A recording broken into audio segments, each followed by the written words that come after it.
Hello friends, கடந்த 2013 BTech படிச்சுட்டு இருந்த ஹரிஷ் ராணா அப்படிங்கிற ஒரு ஸ்டூடெண்ட்டு 4வது மாடியிலேருந்து தவறி விழுந்திருப்பார். 13 வருஷம் அவர் வந்து படுக்கையில் தான் இருக்கார். மூளையில் ஏற்பட்ட பலத்த காயத்தினால எந்த விதமான உணர்வுமே இல்லாமல் கோமா நிலையிலேயே வந்து வாழ்ந்துட்டு வந்தார். அவரை வந்து கருணை கொலை செய்வதற்கு அனுமதி கோரி அவருடைய பெற்றோர் வந்து உச்சநீதிமன்றத்தை வந்து நாடினாங்க. 13 வருஷங்களாக தங்களுடைய வீட்டை வித்தாச்சும் பையனை வந்து காப்பாற்றணும் அப்படின்னு போராடின அந்த பெற்றோர் ஒரு கட்டத்துக்கு மேலே இவரால் மீண்டு வர வாய்ப்பே இல்லை அப்படிங்கிறத தெரிஞ்சுக்கிட்டு இந்த வேதனையான ஒரு முடிவை வந்து எடுத்திருக்காங்க.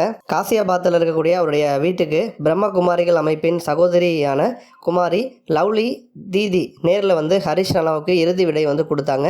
அனைவரையும் மன்னித்து விட்டு அமைதியாக உறங்க அப்படின்னு சொல்லிட்டு அவங்க நெற்றியில் வந்து சந்தன திலகம் ஏற்றிருப்பாங்க. பார்க்குற நம்மளையே வந்து கண் கலங்க வைக்கிது. இந்த ஒரு விஷயம் அவங்க பெற்றோருக்கு எவ்வளோ பெரிய ஒரு மனவேதனையை கொடுத்துருக்கோம் அப்படின்னு பலரும் வந்து அவங்களுடைய இரங்கலை வந்து தெரிவிச்சிட்ருக்காங்க. நன்றி.